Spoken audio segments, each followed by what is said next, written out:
Now joining me to discuss the psychological impacts of terror attacks is psychiatrist and author Dr. Carole Lieberman, who's known as the terrorist therapist. How do terrorist attacks and terrorism affect people psychologically, aside from just those directly involved, but those who see the images on the news, who hear of reports of reprisals and lone wolf attacks and atrocities taking place not just abroad, but also at home? Yes, it really does have a tremendous effect on people. It isn't just the number of people who they kill and injure, because actually studies have been done that show, for example, with 9/11, that people who weren't in New York or in D.C. or Pennsylvania, but who kept watching the Twin Towers fall, also were afflicted with PTSD. So in general, it's called terrorism because that is what they're trying for 1,000 years.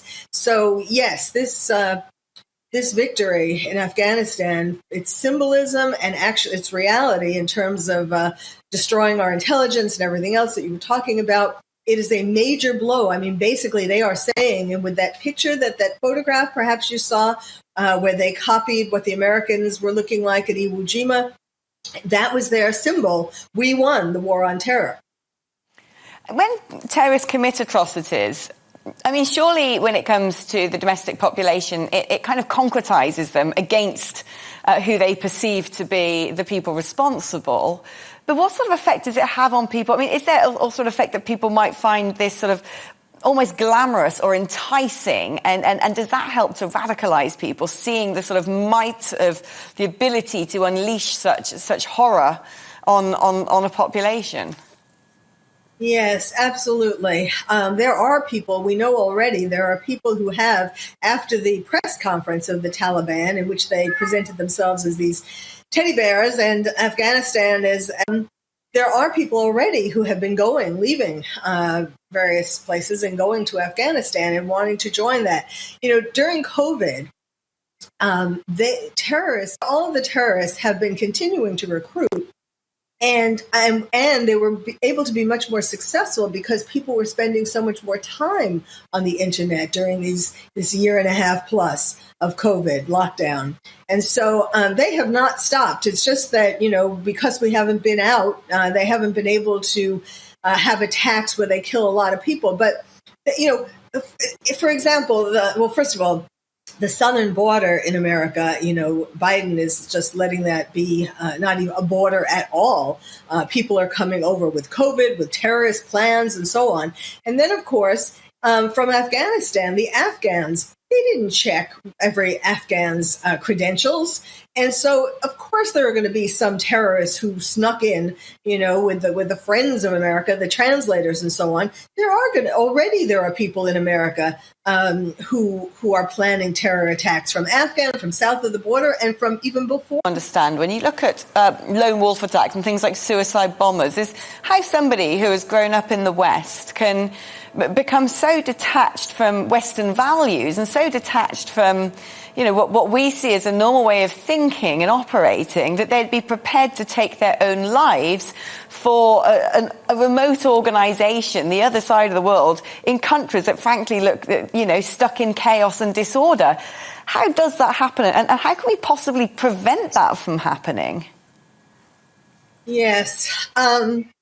Well, one of the ways that, first of all, it has to do with being very angry at society, angry at the person's own life.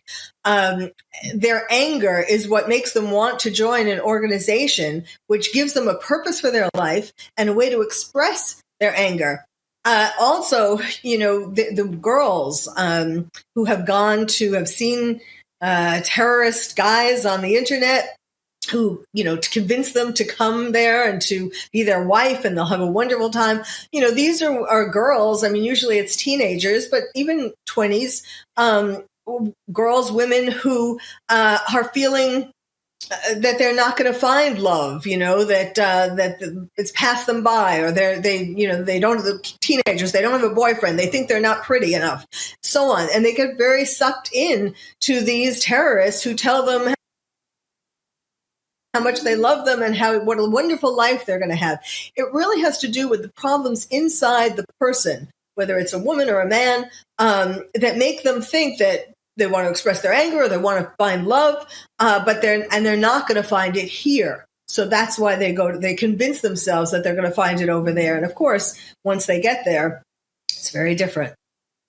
And 20 years on from the biggest terrorist atrocity in history, 9/11, is that going to have a really, is that going to resonate and have a big psychological impact on those who were involved on the day, who were eyewitnesses, who were survivors, who were family members of people who have been killed, and maybe not just during 9/11, but subsequent terrorist attacks?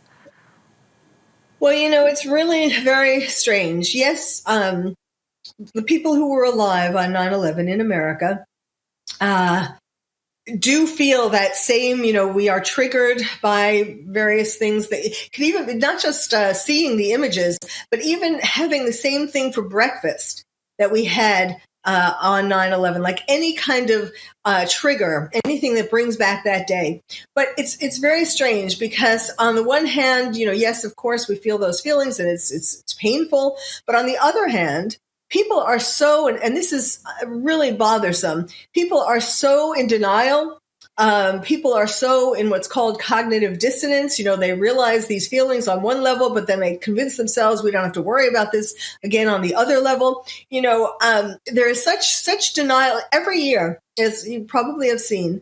9/11, the anniversaries get commemorated with less and less attention.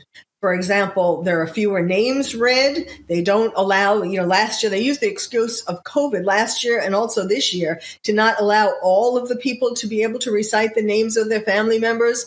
And just in general, the media doesn't pay as much attention to it each year subsequently. I mean, now the 20th anniversary, they'll pay a little more than last year, but and so I've been doing basically a one-woman campaign to get people to remember, not just on the 20th anniversary, but I have been working since 9/11, the original 9/11, as the terrorist therapist, writing books, helping people individually and through my books and through speaking engagements and media and so on, to try to get them to wake up and realize that they have to build their own resilience and the resilience of their children.